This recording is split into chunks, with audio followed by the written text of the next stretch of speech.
5, por favor, Lucas capítulo 5.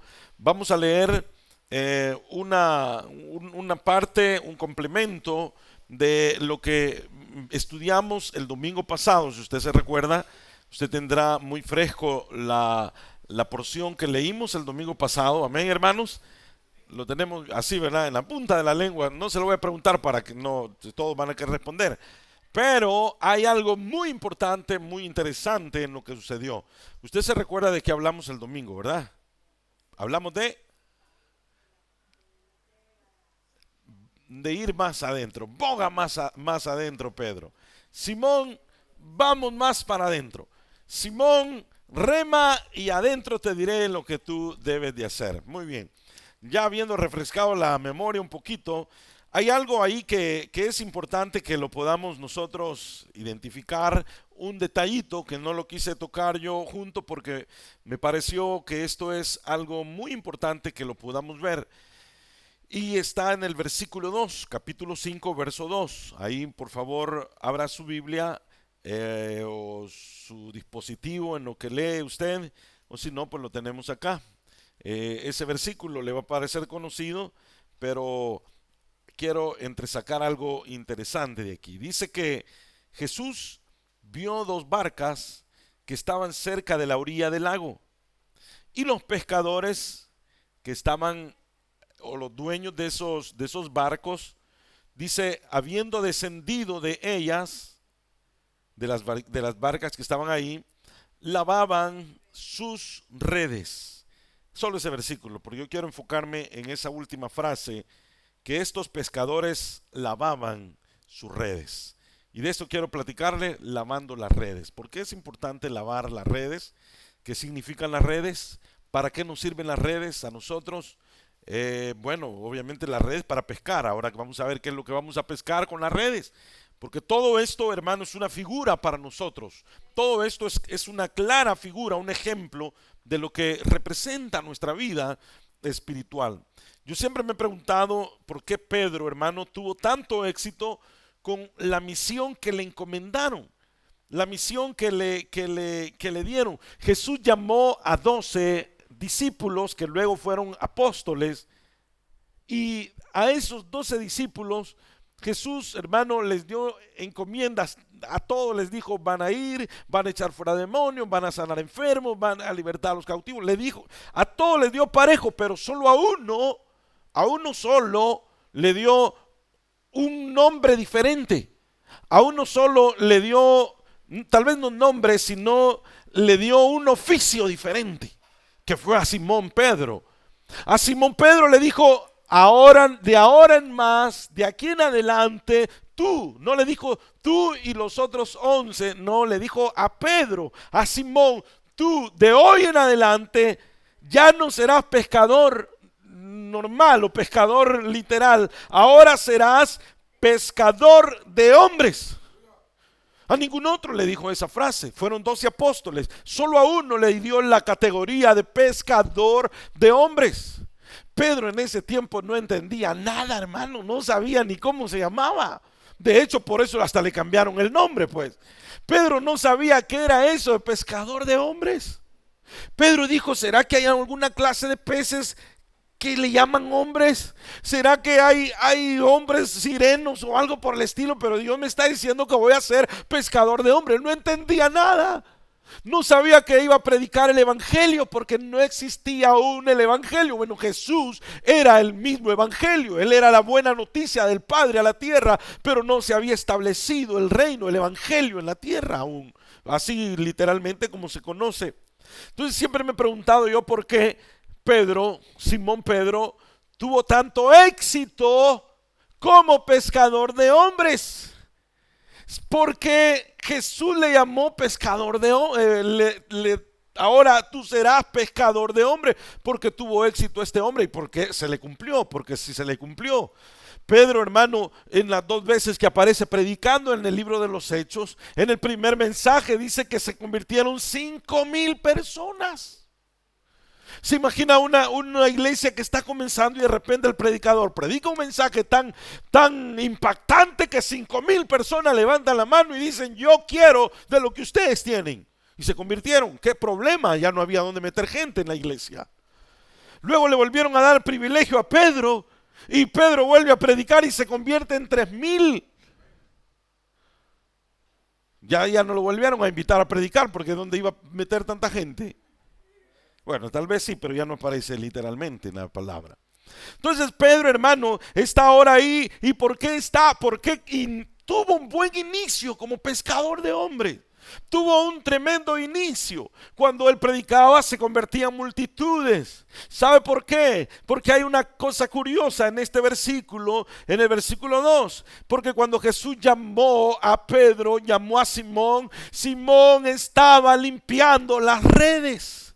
Solamente para recapitular un poquito, ¿se recuerda usted? Simón, Pedro y otros amigos habían salido a pescar. Él llegó a la orilla, no había pescado un solo pez. Pero era porque Jesús tenía un propósito con él. No era día de mala suerte, no se había levantado con el pie izquierdo, no es que andaba una nube negra encima de él, no es que le había llevado, no era ni viernes 13, ni martes 13, ni nada por el estilo para Pedro. Era el día en que Dios había puesto su mirada en él.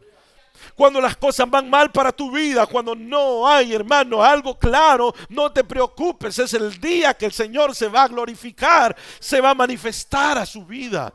Pero necesitamos tener fe, creerlo. Cuando las cosas van mal, cuando las cosas van de mal en peor, cuando le llueve sobre mojado, no empiece a preguntar, ¿y por qué, Señor? ¿Por qué? Es porque Dios se va a glorificar. Dios sana a los enfermos, no sana a los curados. Dios sana, hermano, Dios liberta a los cautivos, no liberta a los libres. Dios levanta al caído, no levanta al que está levantado. Entonces, para que veamos la maravilla de Dios, primero tenemos que ver el tropiezo nosotros, ver el problema. Amén, hermano. El camino a la exaltación de David fue la humillación. Si David hubiera nacido ya como hijo de un rey, si su padre hubiera sido rey, solo le hubiera delegado el trono a David, para él hubiera sido bien fácil. Pero ¿por qué David nunca dejó de alabar? Nunca dejó de hacerse vil. Porque este rey nunca dejó de glorificar. Se quitaba la corona y se ponía a danzar y glorificar a Dios, porque sabía cada mañana, disfrutaba el sabor de la victoria, el sabor de la corona, el sabor del reinado. Porque primero, hermano, tuvo que soportar la soledad en la montaña, matando leones, enfrentándose a osos. A veces había que comer, a veces no. De ahí a estar al palacio, qué diferencia, hermano.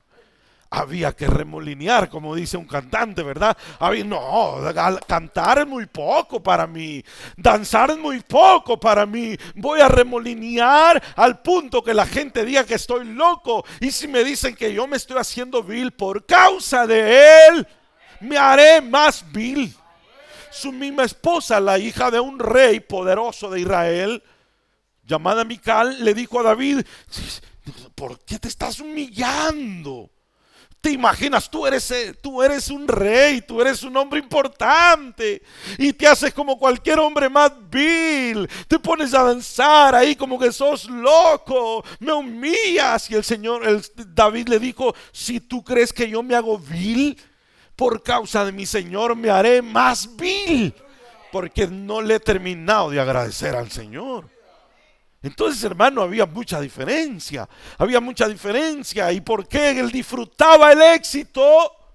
Porque pudo saborear también la humillación, pudo soportar también la traición, pudo soportar también, hermano, el abandono, pudo soportar, hermano, también todo el desinterés de su familia por él, al punto que no lo invitaban a la fiesta, no lo invitaban a las ceremonias familiares, no lo invitaban a las reuniones sociales importantes que se daban en su casa.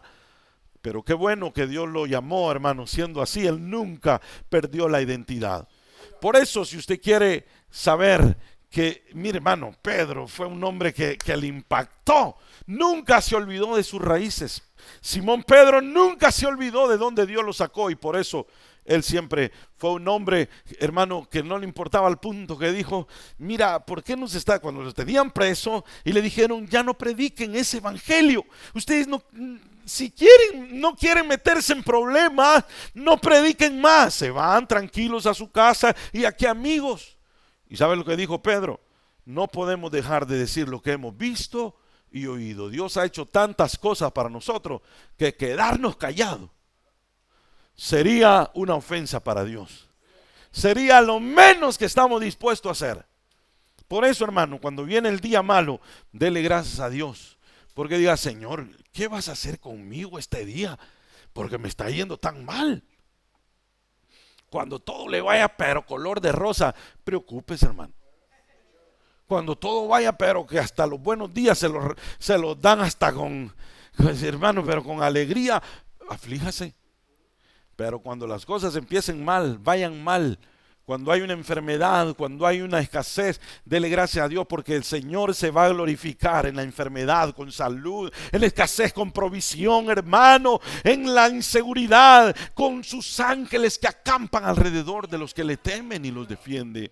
Ahora Pedro está ahí, hermano, y está llevando un día malo.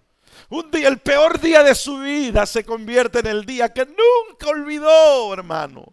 El día más difícil, la Biblia dice, hermano, Él me ocultará en su tabernáculo en el día del mal. En el día del mal me va a guardar, me va a ocultar, me va a esconder en su tabernáculo. Eso quiere decir que el día del mal es parte de nuestro calendario.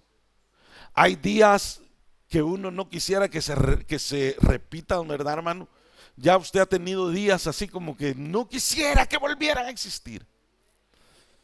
Gracias a Dios que vemos para atrás. Porque si el Señor nos diera una agenda y nos diera un calendario y nos dijera, mira, este día, aquí es 1 de enero, ¿verdad? Cuando llegues a marzo, este día vas a tener unas bendiciones tan grandes, te van a dar aquí, te va a salir aquello que estás esperando y todo. Pero cuando llegues a julio, junio, por ahí, vas a tener un día malo. Mi hermano, algunos no alcanzan a llegar a ese día, se mueren antes de tiempo. Dice, ¿cómo voy a pasar eso? ¿Cómo voy a soportar eso, Señor? Me muero. Se enferman, se estresan, hermanos, se angustian su alma.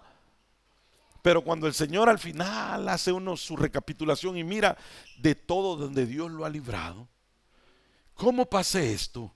¿Cómo logré pasar aquello? Tal día que yo sentía que no iba a comer fue cuando más comí. Tal día que sentía que no iba a poder pagar eso, no sé de dónde vino la bendición, pero he salido adelante.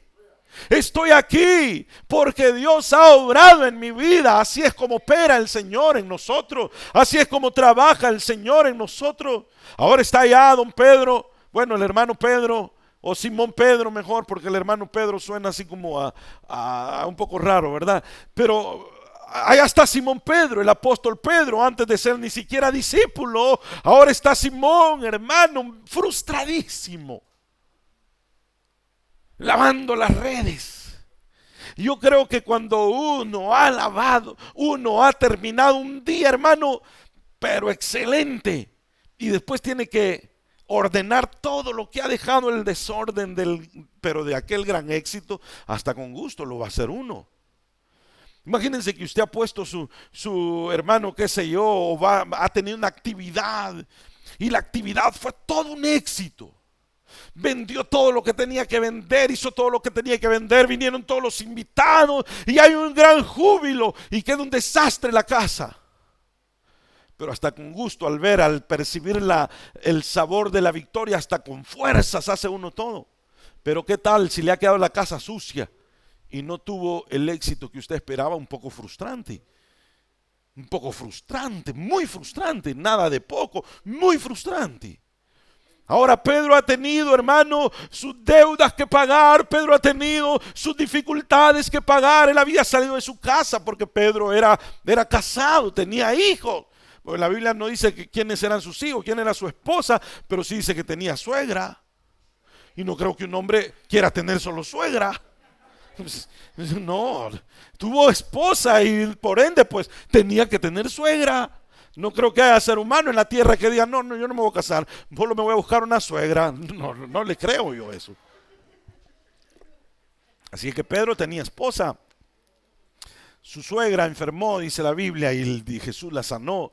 Eso eso no le impactó mucho a Pedro, solo un pequeño detalle. En los capítulos anteriores de Lucas 5 dice que Jesús fue a su casa y sanó a Pedro, sanó a la suegra de Pedro, pero eso no le impactó mucho. No sé qué enfermedad tenía, una enfermedad terminal, una enfermedad muy grave, pero no le impactó mucho a Pedro. Y dijo, bueno, sí, está bien, ¿verdad? La sanó, pues ni modo, ¿qué vamos a hacer? Pero no le impactó tanto como la pesca milagrosa, que cuando Pedro vio aquel milagro de los peces que ya no cabían, dice que él cayó, hermano, rendido, a agradecerle al Señor y a decirle, soy hombre pecador, no soy digno de estar frente a ti. Él reconoció la gloria de Cristo, hermano, con ese milagro que Jesús mostró en la barca. Y estando en esa situación, antes de eso, antes del milagro, Pedro había salido de su casa, Pedro estaba en su trabajo, él tenía ahora un gran día, muchas fuerzas para salir a trabajar, él tenía todo su empeño, puso todo lo posible para que aquel día fuera un día muy fructífero, bueno, una noche muy fructífera. Salió con su barquita, empieza a tirar la red, pensando, este día es primer día de luna llena, luna nueva, qué sé yo, hermano, porque todo eso lo miran los pescadores. Todo eso lo tienen que notar los pescadores, saber cuándo los peces van a salir. Pedro estaba esperando desde hace mucho tiempo ese día. Las deudas estaban acumuladas, con eso tenía que pagar su casa, qué sé yo, tenía que pagar la luz, tenía que pagar todas las cosas que tenía, hermano, en su deuda, en sus cuentas. Él había hecho números, quiero ver si saco tantos quintales de pescado, lo voy a vender en la pescadería, me lo pagan a 5 centavos más, entonces lo llevo aquí, cuando tenga todo esto voy a invitar aquí a mis amigos, voy a invitar a mi familia, le voy a comprar los zapatos a mi hijo que le está pidiendo, voy a llevar a mi esposa al salón de belleza que ya tiene días de estarme diciendo, voy a comprarle vestido a mi hija. Él hizo todo su presupuesto. Todo lo que él había, hermano, ganado en su mente, ya lo tenía ubicado. Voy a pagar la cuota de la barca que me la están cobrando también. Voy a pagar a todos mis proveedores y tengo que comprar otra red nueva porque esta ya agarra mucha basura. Pedro tenía un día espléndido. Llegó la noche, listo para salir a trabajar. Trabaja, empieza a tirar la red, saca la red, no sacaba nada, lo único que venía en la red era basura, lo único que venía en la red eran llantas viejas, eran botellas, eran botas, hermano, lo único que venía en la red eran pedazos de palo, pedazos de madera, cosas que no le servían a él. Pedro era un hombre de muy mal carácter, así dice la Biblia, un hombre de muy mal carácter, pocos amigos, muchos enemigos, pocos o ningún admirador y muchos detractores. Nadie quería estar cerca de él, nadie quería trabajar con él. Pedro era un hombre muy complicado de carácter, demasiado complicado. Era el que siempre ponía el punto negro en la reunión de los 12 con Cristo. Siempre le caía mal que Juan, hermano, fuera un hombre tan sensible a Cristo y se le recostaba en el pecho de Jesús. Eso le molestaba, hermano, a Pedro. Y siempre que Juan se recostaba en el hombro, en el pecho de Jesús, porque Juan, el discípulo más joven, era como más meloso, pero era su sentir. De hecho, le habían apodado el discípulo amado. Pero solo a él lo ama, no si él tiene cuello, no si él es el discípulo amado, habían apodado. Y quien levantaba todas esas sospechas era Pedro. Le decía a los demás, miren, ya vas a ver, ya, mírenlo ahí. Para uno no hay, pero ni siquiera buenos días. Para él sí, lo agarra y mire cómo lo tiene. Mire que Juan sí que no. Y un día Pedro, el Señor le dijo, Pedro, ¿por qué estás criticando a Juan? Es que, Señor, solo él se te llega a tirar, todos somos iguales. Y que a ti le digo, ¿qué te importa? Déjalo.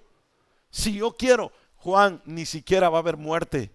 Así le dijo el Señor, hermano. Y eso le socava a Pedro, hermano. Pero bien, así era Pedro. Pero antes de todo eso, él tenía conflictos, hermano. Ahora su mentalidad venía, hermano, ¿y cómo voy a pagar? Y le dije a mi hijo que le iba a llegar su juguete. Y le dije a mi señor, ¿y cómo voy a llevar las compras, la comida? ¿Con qué voy a llevar si no tengo nada? Era ya de mañana, la gente estaba llegando ya a la playa del lago Genesaret. Pedro no estaba haciendo nada, seguramente no tenía valor de regresar y verle el rostro a su familia y le dijera: ¿y dónde están las compras? Ya nos vamos a ir al mercado a comprar. No tengo nada, no hice nada, ni un solo pez. No sé si se lo iban a creer, pero así estaba Pedro. En eso, hermano, oyó la voz de un hombre que predicaba. Le parecía conocida esa voz, porque ya unos días antes había cruzado por su casa y había sanado a su suegra. Es el mismo predicador aquel. Pedro no le interesaba mucho, no estaba tan ocupado como para irse a meter a la charla que tenía Jesús. Pero cuando Jesús tiene algo con alguien, no espera que se acerque uno a él. Él se acerca, hermano, a uno. Él llega por uno, Él pasa por uno, hermano. Se recuerda que había un himno antes que decía: pasa por aquí, Señor, pasa por aquí, hermano. Y el Señor pasa cuando usted está en la más necesidad. Ahí llegó el Señor y le dijo: hey, amigo, yo te conozco.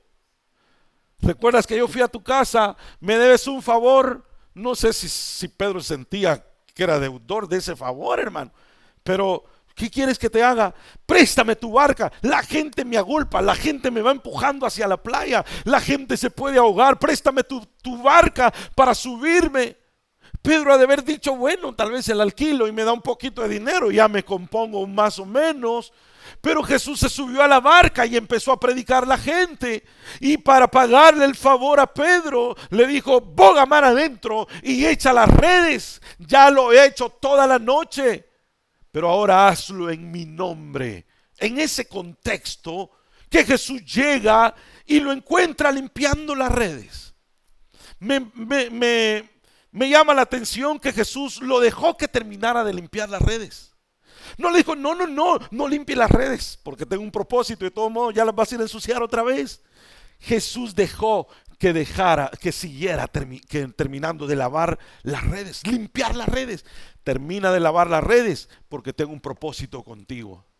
Mira inmediatamente en el versículo 3 lo que dice 5:3 de Pedro, cuando dice: habiendo descendido de ellas, de las barcas, lavaban sus redes. Y de verso 3 dice: y entrando en una de aquellas barcas, Jesús no lo detuvo. Jesús inmediatamente entró a las barcas y entró a la barca de Simón, porque él había puesto sus ojos en él, al que le había ido peor, al que le había ido más mal. Jesús lo vio y le rogó que la apartase de tierra un poco, y sentándose enseñaba desde la barca a la multitud. Y en base a esto, hermano, yo quisiera platicarle un momentito qué es eso de lavar las redes, porque es importante lavar las redes. Si tú te encuentras lavando tus redes, seguramente el Señor va a poner su mirada en ti.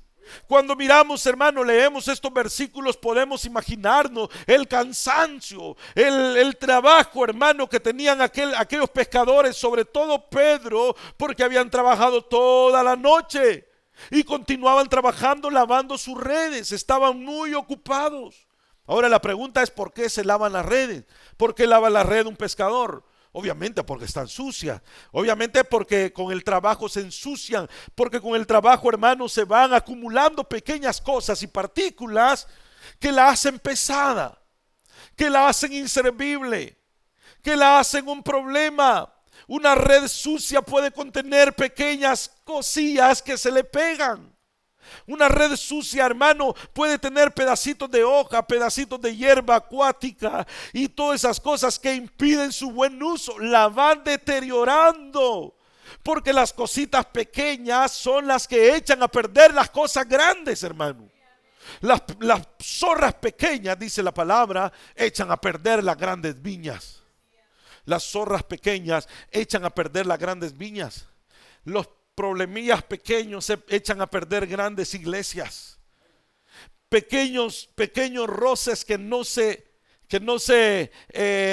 pequeños nuditos que no se desatan en las iglesias, en la familia, en los matrimonios, en los lugares de trabajo. De repente se empiezan a hacer nudos. Y cuando uno dice: no, esto arreglémoslo, hombre, solucionemos este problema, ya hay demasiados nudos que uno ya no le haya lugar, hermano, ya no le haya salida. Por eso las redes se ocupaban y se tenían que limpiar. Las redes, después de una pesca, se tenía que ir limpiando. Si una red no está limpia, cumple la función a media. Mata a los peces o no agarra los suficientes pescados necesarios porque está llena de basuras. En definitiva, hermano, una red que esté sucia no logra todo el potencial que se espera de ella. Ahora, ¿qué quiere decir? Lavar la red, hermano, podemos decir que la red es nuestra propia vida. Porque el Señor le dijo, tú serás pescador de hombres, tú serás una red para los hombres. Tú serás lanzado, Pedro, y en tu palabra, en el mensaje que yo voy a poner, van a venir muchos, van a conocer muchos. Tú serás la red. Ahora por eso es que Jesús le dejó que limpiara su red. Porque Jesús, hermano, no le dijo, no, Pedro, no te preocupes, ya no limpies la red, tírala, bótala. Ya ni siquiera te va a volver a servir, porque de aquí, después que veas lo que va a pasar, vas a dejar no solo la red, vas a dejar la barca, vas a dejar el oficio, vas a dejar el gremio, vas a dejar tus compañeros, vas a dejar los peces, vas a dejar tus negocios y me vas a seguir. Pero ¿por qué Jesús lo dejó que continuara lavando su red, hermano? ¿Por qué? Porque su vida representa la red, su vida y la mía representa esa red. Y lavar la red, limpiar la red, no se podía hacer a la ligera. Hermano, es algo minucioso. Porque como era una red, las basurías se metían entre los agujeritos finitos de la red. Eso era algo minucioso. Y el pescador tiene que ir basurita por basurita. Por más que quiera sacudir, no se cae la basura. Tiene que ir hojita por hojita, palito por palito,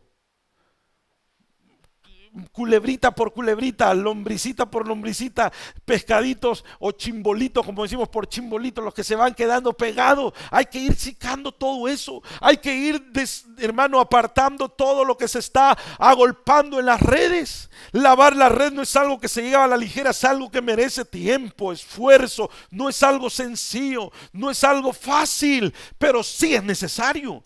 Para mejorar, hermano, nuestra limpieza espiritual, para mejorar nuestro servicio espiritual a Dios, necesitamos limpiar las redes. ¿Cómo está su red? ¿Cómo vino su red hoy día, hermano?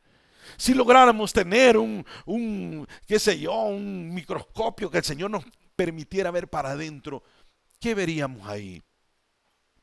¿Hojitas? ¿Palitos? ¿Animalitos? ¿Chimbolitos? ¿Qué veríamos nosotros ahí? Y estoy hablando en el sentido espiritual. Por eso es mejor realizar una limpieza diaria de nuestras redes. Nuestra vida es una red. Si un día dejamos de limpiar nuestra red, si un día dejamos, hermano, de despojarnos de las cosas que están en nosotros, de repente cuando querramos hacerlo no vamos a poder. Vamos a tener problemas tan complejos, hermano.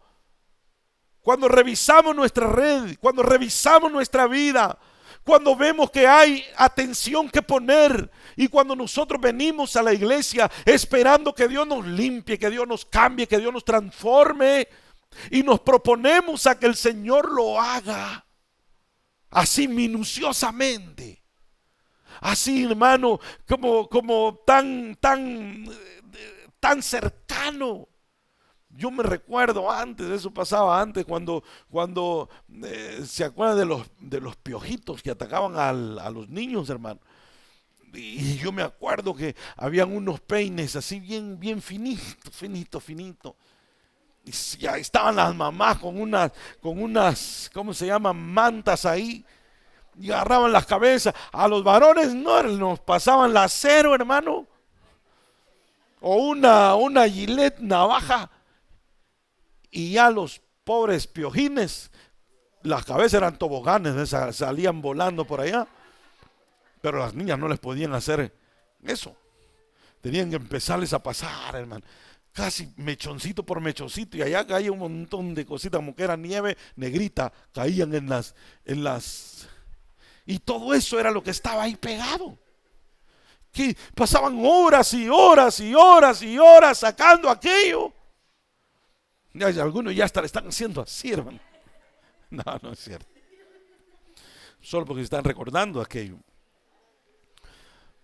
Pero ese mismo acto minucioso tiene que aplicarse a nuestra vida.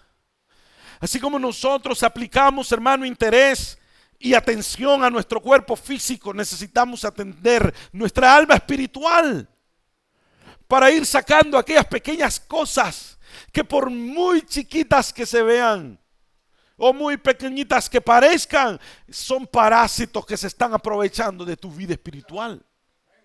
Pequeñas cosas que se van, hermano, acumulando en nosotros. Ay, lo voy a dejar. Algún día el Señor me lo va a cambiar. No se puede dejar eso para final. Tenemos que empezar a hacerlo así. Este símbolo de lavar la red de pesca es necesario que lo implementemos nosotros cada día, hermano, en nuestra vida. Que cada día revisemos. Porque nosotros vivimos en sociedad. Nosotros vivimos, hermanos, somos parte de una familia, somos parte de un trabajo. Hermanos, tenemos compañeros de estudio, compañeros de trabajo, tenemos vecinos, tenemos tanta gente que vive alrededor de nosotros, tanta gente con la que estamos pasando, o siquiera en el transporte público, donde quiera que nos desenvolvamos, hermano, se hace inevitable que la red se contamine. Se hace inevitable que nuestros oídos escuchen palabras deshonestas. Se hace inevitable que nuestros ojos vean cosas deshonestas. Se hace inevitable. Es necesario que nosotros empecemos a buscar las cosas, hermano, que hacen que nuestras redes se rompan. Porque la red es para retener el pescado, la red es para retener una bendición de Dios. ¿Y por qué no retenemos las bendiciones de Dios? Podría ser porque la red está demasiado sucia. Porque la red tiene algo que necesita despojarse, necesita, hermano, arrancarlo. Y los únicos que podemos lavar nuestra red somos nosotros mismos. Yo no puedo lavar su red, hermano. Aunque usted me contara sus problemas, no puedo lavar su red. Y usted no puede lavar mi red. Usted no puede lavarle la red del que está a la par suya. No, hermano, ni puede ni la suya. Ya va a estar pudiendo arribar al otro. Ese es el problema. Pedro estaba limpiando su propia red. El otro estaba limpiando su propia red. Si cada uno limpiamos nuestra propia red y no estamos pendientes de la red, uy, el hermano es, si yo abatido con las poquitas basuras que tengo, y miren la red del hermano. No, si yo estoy bien, y eso nos va haciendo quedar acumular, porque comparamos nuestra vida con los demás. Comparamos nuestros problemas con los demás. Comparamos nuestras debilidades con las debilidades de los demás. Comparamos nuestras pruebas con las luchas y pruebas de los demás, hermano. Cuando nosotros venimos y nos arrepentimos delante del Señor con todo nuestro corazón, estamos limpiando nuestra red. Cuando venimos nosotros y perdonamos, que tan difícil que es perdonar, estamos limpiando nuestra red. Cuando pedimos perdón, no sé qué le cuesta más a usted, si perdonar o pedir perdón. ¿Qué será más difícil? Perdonar, a veces decimos, sí te perdono, pero lo hace de corazón. Es difícil perdonar. Es muy difícil pedir perdón. Es difícil, hermano. Y cuando nosotros lo hacemos, estamos sacando la basuría que va quedando pegada en nuestra red. Cuando nosotros evitamos cualquier situación que nos aleje de Dios, cuando el sabio ve el mal y se aparta, no puede decir, no, yo soy muy maduro para pasar en esta condición, yo soy muy maduro para oír esto, soy muy maduro para ver esto y no me va a afectar. Se nos pega, hermano, la inmundicia y de repente la bendición no llega a nuestra vida. Si no sabemos nosotros cómo comenzar a limpiar nuestra red, tenemos que ser sinceros delante del Señor y pedirle ayuda para que el Señor sea el que nos abra los ojos y nos diga qué tenemos, nos diga qué es lo que necesitamos limpiar, nos diga por dónde comenzar. El Señor es el que nos va a decir, tienes que limpiar esto, tienes que limpiar aquello, tienes que hacer esto y tienes que hacer lo otro, y el Señor nos va diciendo a nosotros qué camino tocar. Cuando nosotros no lavamos nuestra red espiritual, estamos demostrando desinterés aún en nuestra vida, hermano. Estamos mostrando un verdadero desinterés de una prosperidad espiritual. Es necesario que invirtamos el tiempo necesario. Es importante que invirtamos, hermano, todo el tiempo que usted necesita para limpiar la red. Ya le voy a decir de qué tenemos que limpiarnos. Porque si nosotros y si nuestra tarea es ocuparnos, dedicarnos y hacer todo lo que esté a nuestro alcance, hermano, para lograr tener, para conquistar el estilo de vida que le agrada al Señor, entonces vamos encaminados a perfeccionarnos cada día. Cuando la palabra del Señor dice en el libro de Lucas 5:2, el verso que leímos, que lavaban las redes, encontraba que esa palabra lavar dice que es literalmente purificar. Literalmente dice que es quitar un defecto. Limpiar o lavar es quitar un defecto, es quitar una mancha o descrédito. Porque una mancha en un vestido es notorio. Un defecto en el crédito de una persona es notorio, hermano. Es notorio. Cuando una persona ha tenido deudas legal, de tipo legal, podríamos decir, y no logró pagar, por ejemplo, una tarjeta de crédito, un banco o algo por el estilo, una comercial o cualquier cosa, no lograba pagar, entonces tenían manchas. Y esas manchas estaban ya en sistemas que cuando querían investigar de otro lado, fácil aparecía, hermano, ahí en rojo. No le den crédito, no le den crédito, no le den crédito. Usted pudo conocer a alguien así. ¿Por qué? Porque salió una mancha. Y quitar eso, tenían que pasar muchos años. Y aparte de los años, tenía que pasar muchas acciones para limpiar las manchas. Ahí está trabajando para limpiar el descrédito que tiene. Las basurías que se nos pegan, hermano, en nuestra red espiritual son un descrédito, son un testimonio quebrantado. Dice la palabra del Señor que una locura en un sabio es muy notoria. Que una persona insensata o necia diga una palabra necia, hasta normal se le mira ya, hermano. Pero que una persona sensata, seria y sabia de repente diga una palabra, de repente haga un gesto, de repente haga algo, que eso sí fue hasta un titular de periódico, hermano. Por eso debemos de cuidar nosotros para que nuestro crédito espiritual siempre esté, hermano, pero listo para la próxima bendición de parte del Señor. Dice que lavar significa quitar la suciedad o de inmundicia de algo, quitar imperfecciones o defectos. Lavar dice que es despojar de cualquier partícula que ensucie lo que debe estar limpio. Es decir, lavar, cuando la ropa está sucia, pues no la bota, ¿verdad? La tiene que lavar. La mete a la lavadora, la lava a mano, como sea, pero ya está lista para volverla a usar. Eso es lo que se hace, quitar la inmundicia, quitar las cosas o la partícula sucia a aquello que debe de estar limpio. Qué agradable es ponerse ropa limpia. Pero imagine usted, dice, Dios mío, no planché la ropa, y va a buscar donde está la ropa sucia. Ay, hermano, y sale con esa ropa. Se cambia de vagón la gente, hermano. Dice que lavar es desechar lo que no tiene que estar en lo limpio. Dice que lavar es limpiar, es desechar la basura. Así como uno está preocupado porque la basura se saque a diario, ¿verdad? Y esa basura no tiene que estar ahí. Usted mira su basurero lleno, lo agarra y lo va a poner a su lugar. Y una bolsa nueva. Así también uno no está produciendo basura en la casa porque le agrada producir basuras, porque la basura va saliendo. También en nuestra vida, en nuestras redes, produce basura. Nuestra mente produce basura, hermano. Perdone, pero estamos en la carne y producimos basura. Producimos malas obras de la carne.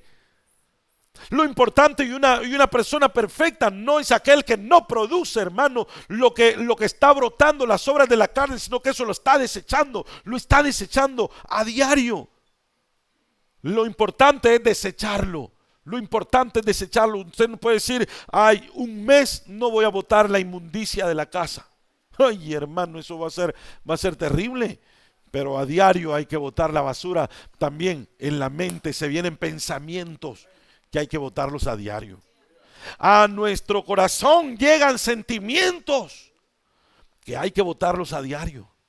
De repente se le atravesó un sentimiento a su corazón de rechazo con alguien, de incomodidad, de odio, de cualquier cosa. Inmediatamente hay que meterlo a la inmundicia, agarrarlo en la bolsa y irlo a poner en su lugar. Eso es limpiarnos, eso es limpiar nuestra red a diario, hermano.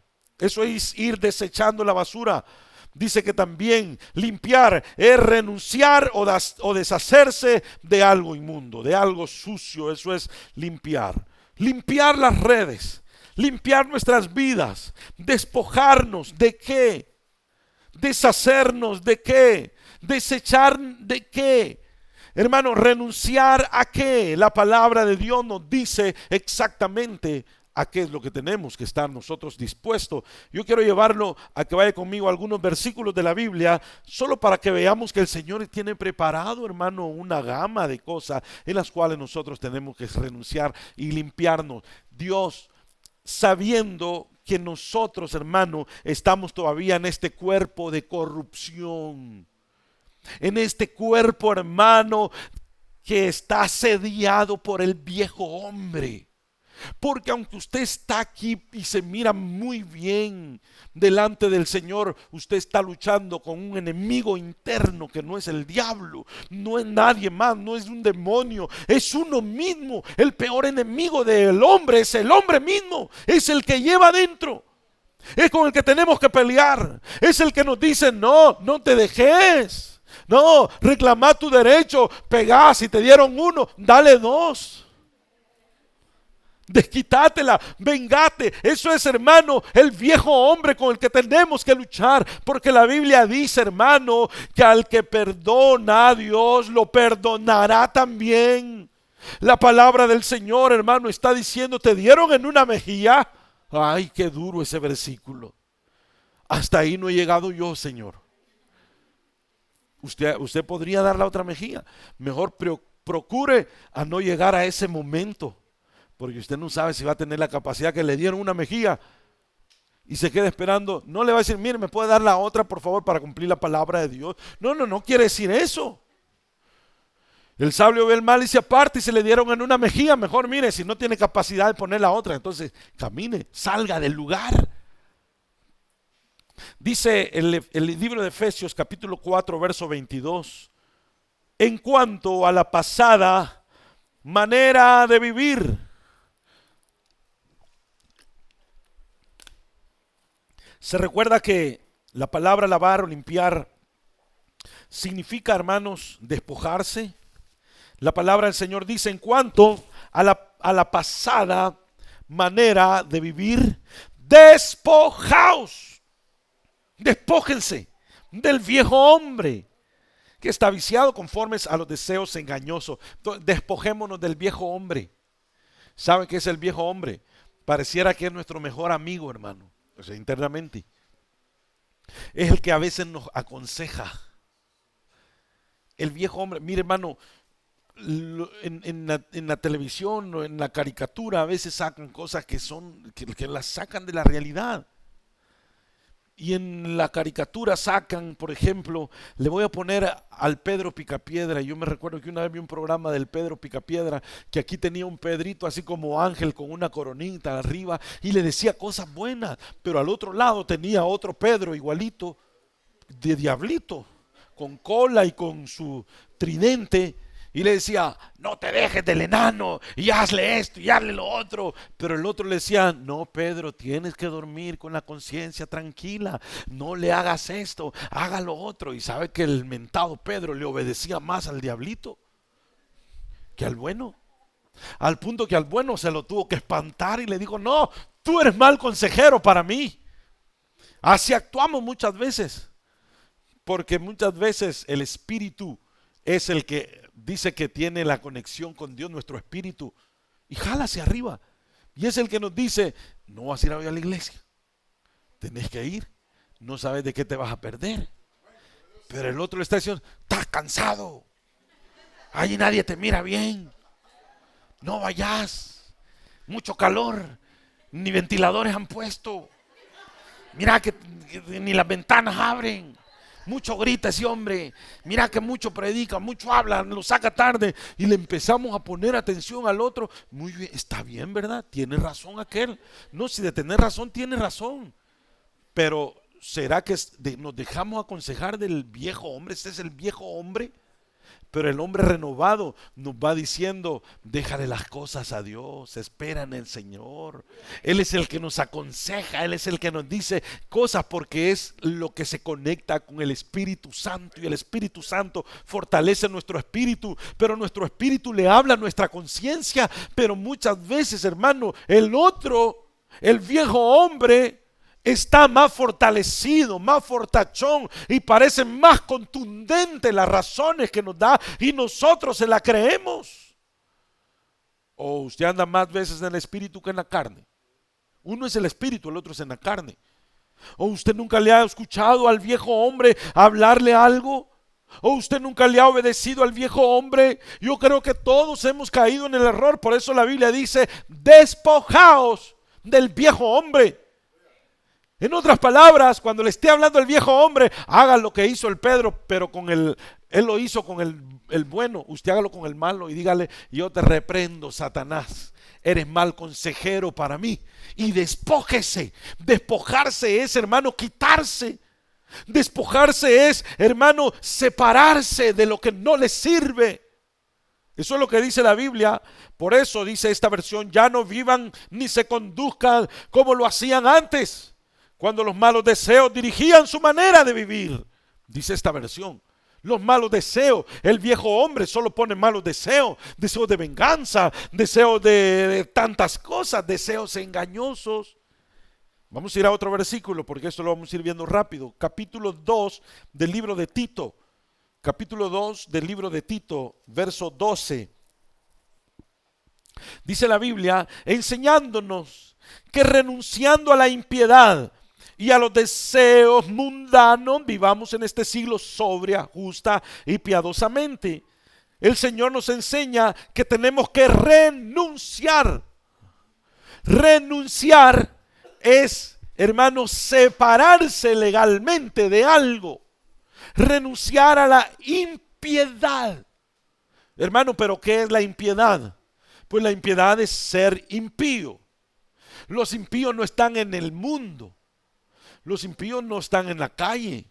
Los impíos están en la iglesia, hermano. No en esta, en otra. Porque impío es aquel que conoce a Dios pero ya no practica la piedad. Pío, ¿sabe qué es pío? No es el lenguaje de un pollito. No. Pío, ¿sabe? Pío quiere decir piadoso. Piadoso.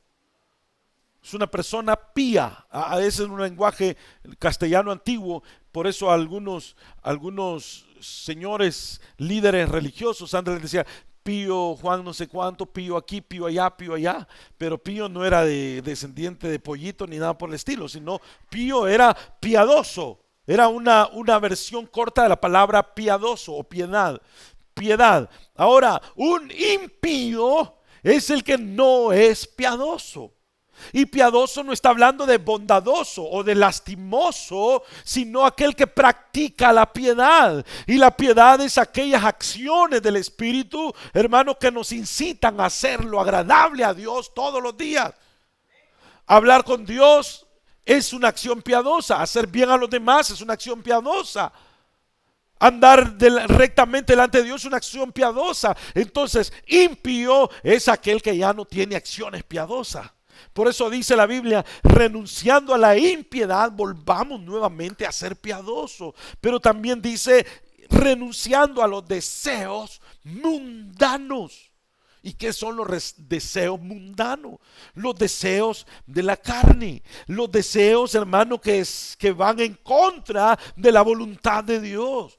Porque estamos en este cuerpo aún. Y este cuerpo, hermano, está siempre siendo engañado. La Biblia dice que nosotros no somos tentados de parte del Señor. Nadie le puede decir, Señor, esta tentación que me has mandado. Nadie, hermano. Porque Dios no tienta a nadie. Somos tentados de acuerdo a nuestra propia concupiscencia. Y la concupiscencia es la forma negativa de ver las cosas normales. Eso es la concupiscencia. La concupiscencia es la atracción por lo malo. La concupiscencia es hacer lo bueno, transformarlo en malo, porque el deseo carnal a eso es lo que está llevando. Y la palabra de Dios dice en el libro de Tito que tenemos que renunciar a los deseos mundanos. No, ellos no se van a ir, hermano. Eso no lo vas, mire, hay cosas que uno las tiene que reprender, pero hay cosas a las que uno tiene que renunciar. Reprender te reprendo en el nombre de Jesús, pero los deseos mundanos, esos están ahí porque estamos en el mundo. Por eso Cristo dijo, estamos en el mundo, o estáis en el mundo, pero no sois del mundo. No son parte del mundo. Entonces tienen que renunciar a los deseos mundanos, tienen que renunciar a los deseos de la carne. A renunciar quiere decir que era parte. Yo renuncio, ahí que queden, pero yo sigo a Cristo. Eso es renunciar. Renunciar no es, hermano, no se puede ir orando. Los deseos de la carne no se van orando, no se van leyendo la Biblia, no se van haciendo nada. Es renunciar, y renunciar es tomando una determinación. Tomando una determinación de dejar de hacer algo que no le agrada a Dios. Porque si yo digo, Señor, quítame estos deseos del pecado, Señor, quítamelo. ¿Cómo te voy a quitar algo que yo no te he dado, mi hijo? Y si al día siguiente le vuelven a dar, entonces no me los ha quitado el Señor, por algo ha de ser. Y el día siguiente le vuelve a dar, es que no me lo ha quitado, a ver cuándo me responde. No, mi amigo, no es así la cosa. La cosa es que usted renuncie. La cosa es que usted, hermano, le ponga un límite a ya no ser un títere, a ya no ser que seamos un títere del diablo. Y que el diablo solo nos enseña la campanita y allá va uno, hermano. Ay, que el diablo es que la carne es débil. Hermano, esa es ya una mentira demasiado, una mentira del enemigo, demasiado golpeada ya. No, si la carne es débil, pero su espíritu no es débil. La Biblia dice, la carne es débil, pero el espíritu siempre está dispuesto. ¿Nos gusta ese versículo? La verdad, la carne es débil, hermano. Y le volví a fallar. Es que la carne es débil, sí, pero la Biblia dice, el espíritu está dispuesto. Suelte el espíritu, ya no lo tenga encarcelado, ya no lo tenga dormido, ya no lo tenga descansado. El espíritu tiene que gobernar nuestra vida y no la carne. Amén, hermano. Bueno, vamos a ver otro mejor. Pasemos a otro. Este está mejor. Bueno, no tan así, la verdad. Capítulo 4 de Segunda de Corintios, capítulo 4. Vamos terminando ya. Dice la Biblia: antes bien renunciamos a lo oculto y vergonzoso, no andando con astucia ni adulterando la palabra de Dios, sino por la manifestación de la verdad, recomendándonos a toda conciencia humana delante de Dios. Mire, dice la Biblia, renunciemos a lo oculto. Otra palabra, renunciar. Eso no se va a ir porque lo pidamos. No se va a ir cuando el Señor haga el milagro. Se va a ir cuando nosotros nos decidamos lo oculto y lo vergonzoso. Bueno, vamos a ir un poquito más adelante porque no le quiero dejar a media. Primera de Timoteo capítulo 4 verso 7. Recuerde que la palabra limpiar o lavar es renunciar, es despojarse, pero también es desechar. ¿Y qué es lo que tenemos que desechar? Pablo le dijo a Timoteo: desecha, deshazte, desocúpate de las fábulas profanas y de viejas. ¿Y eso cómo es, hermano? Uno tiene que irse desocupando de las cosas viejas. Hay gente que tiene una mala costumbre y de repente ya no le cabe nada en la casa porque todo lo guardan, hermano. Todo lo guarda. Todo lo va guardando. Hay gente que tiene, aquí no se puede dar el lujo, pero en los países donde venimos, las casas son grandes, tiene cosas guardadas. Que compró un aparato, y el aparato traía una caja y dijo: esta caja algún día me puede servir, la voy a guardar.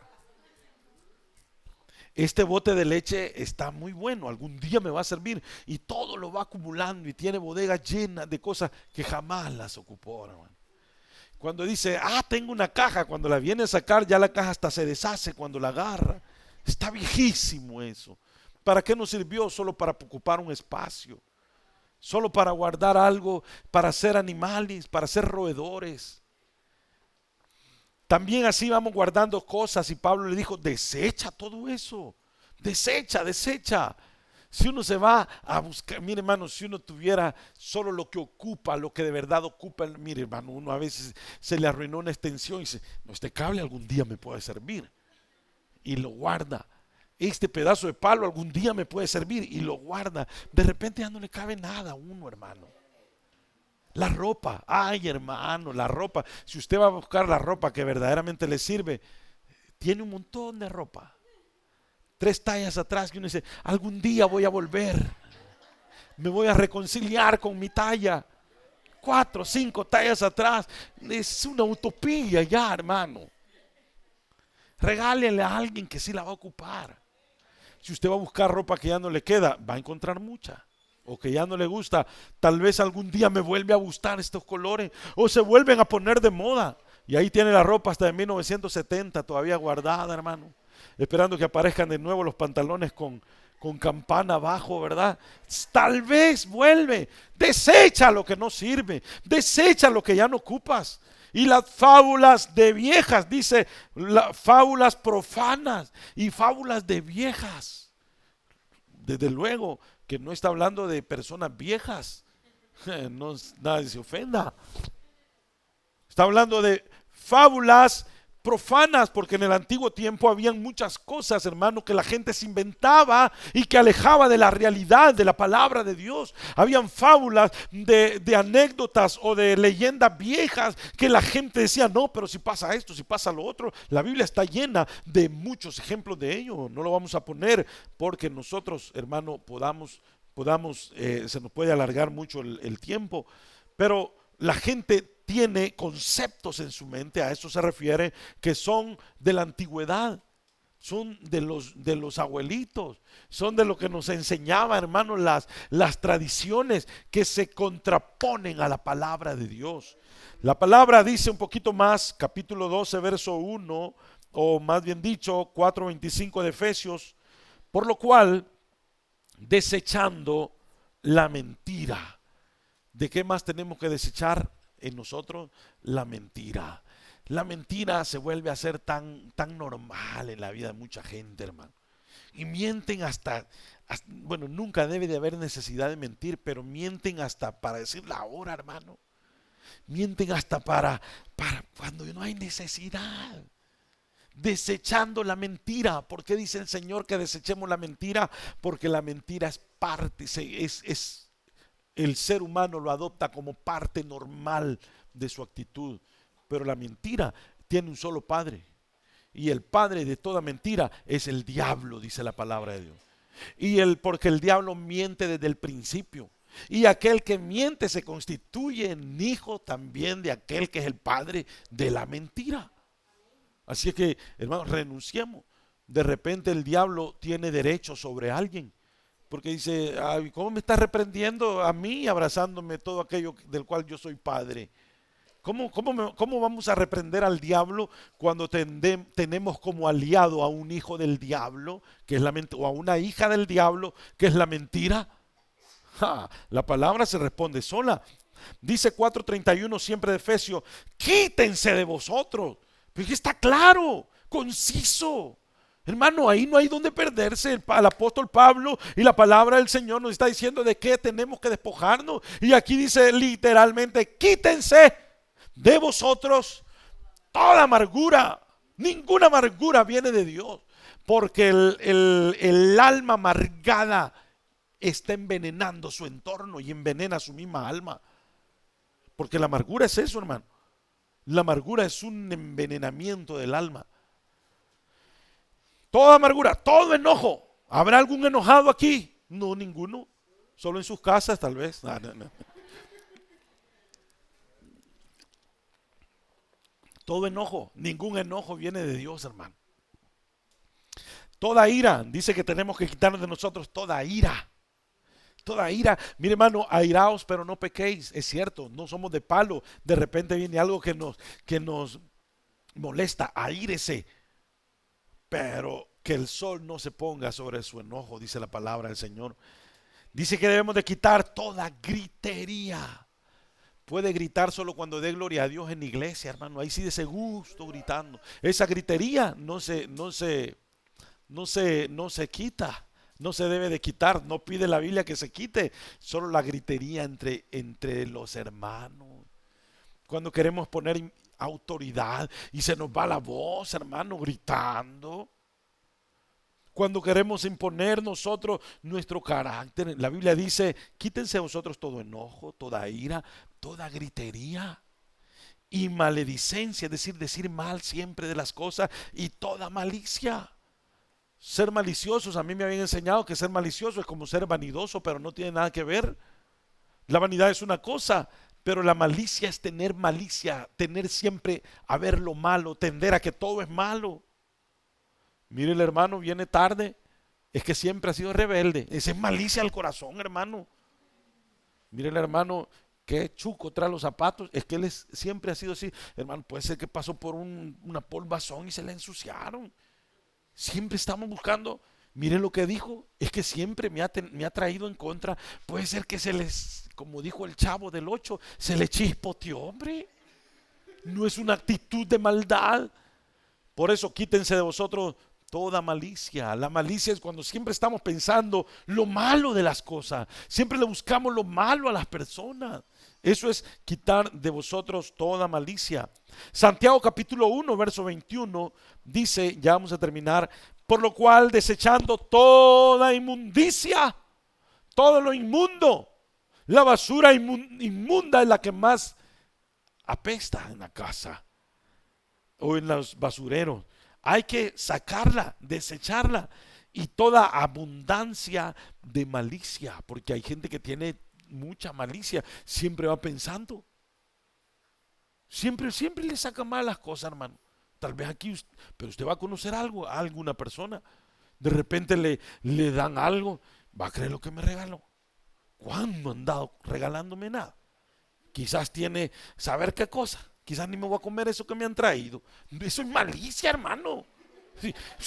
Si le regalan algo, no piensen mal, hermano. ¿Y por qué me trae eso? ¿Que acaso cree que me estoy muriendo de hambre? Eso es maldad en el corazón.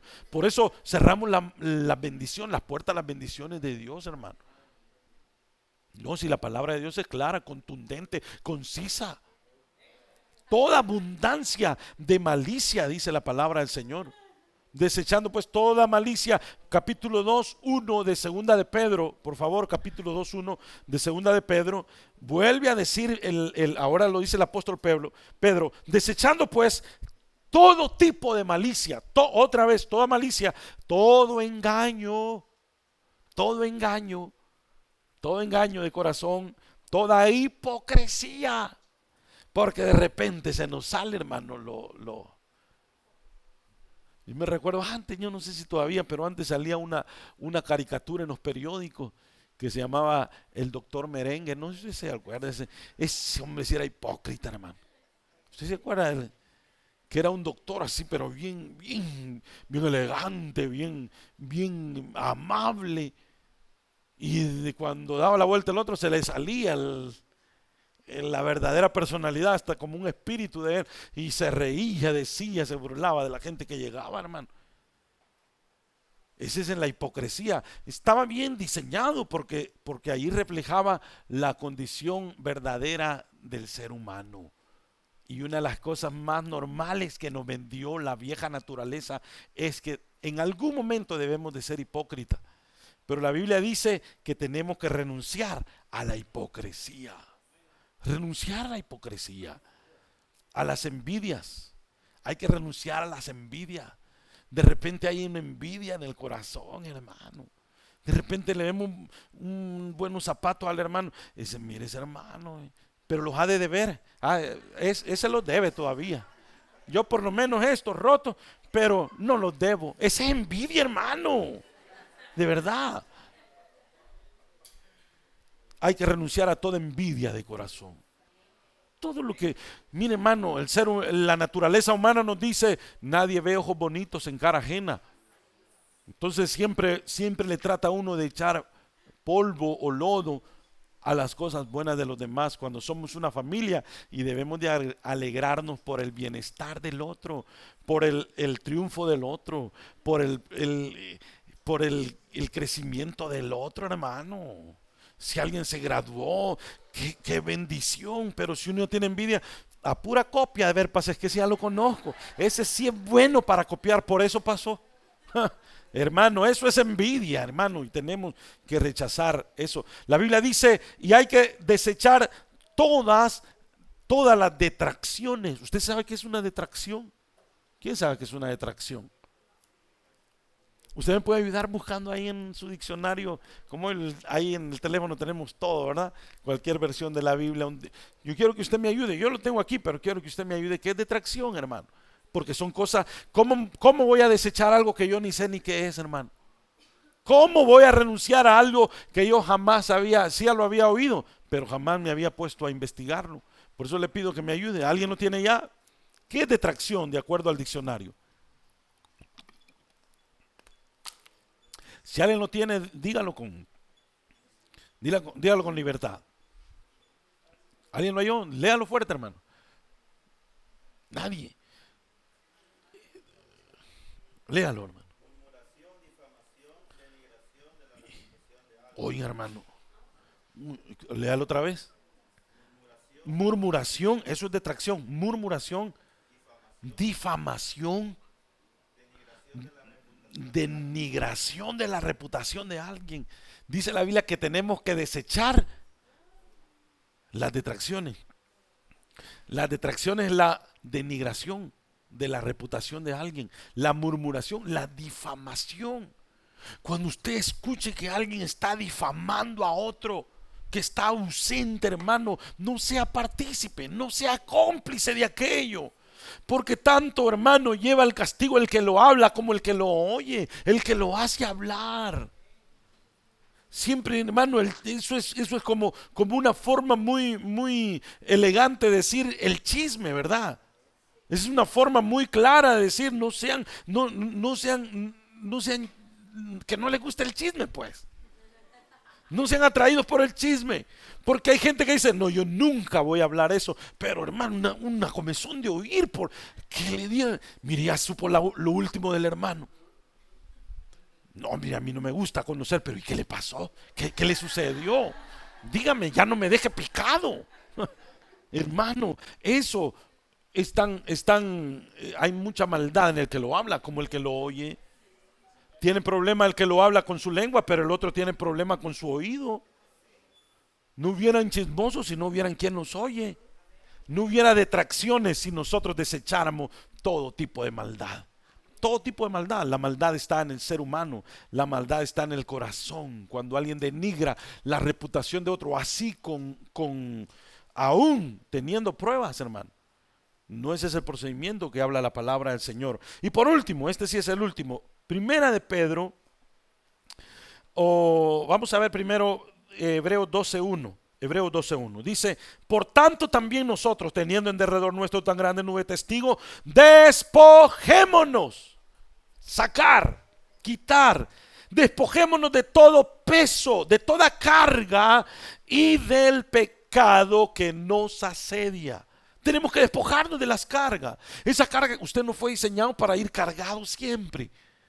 Usted está bien, hay cargas que las tenemos que llevar, pero tenemos que ponerlas en el Señor, porque Primera de Pedro, capítulo 5, verso 7, con esto cierro, dice que tenemos que echar toda nuestra ansiedad, echando toda vuestra ansiedad sobre Él, porque Él tiene cuidado de vosotros. Y si Dios tiene cuidado de usted y usted no deposita en Él las cargas, que no le tiene confianza. No tiene confianza en el Señor. Pero cuando echamos nuestra ansiedad, pero ¿qué es la ansiedad? La ansiedad es la palabra bíblica para aquello que en el modernismo se dice estrés. ¿Cuántos hemos vivido con estrés? ¿Cuántos hemos vivido con angustia? ¿Cuántos hemos vivido con ansiedad? Cuando no podemos enfrentar un problema.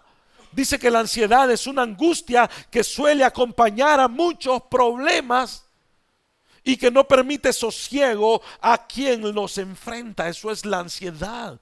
Hermano, estamos tan ansiosos que vivimos 3, 4, 5 días a la vez, cuando nosotros tenemos que vivir cada día, un día a la vez, como dice un corito, ¿verdad? Un día a la vez es lo que pedimos del Señor. No, hermano, no viva. Mire, mañana trae su propio afán, hermano. Algunos estamos aquí pensando en los problemas de esta semana. Por eso, mire, hermano, la ansiedad es la enfermedad del siglo XX. La ansiedad, hermano, la han considerado ya una patología. No es un estado del alma, sino que es un estado de enfermedad. ¿Por qué? Porque la ansiedad lo que hace es, hermanos, enfermar el cuerpo. La ansiedad lo que hace es debilitar el sistema inmunológico y uno se enferma de cualquier cosa. De repente vienen, hermano, la diabetes, por ejemplo, es problema del alma. Son problemas físicos que tuvieron un origen en el alma.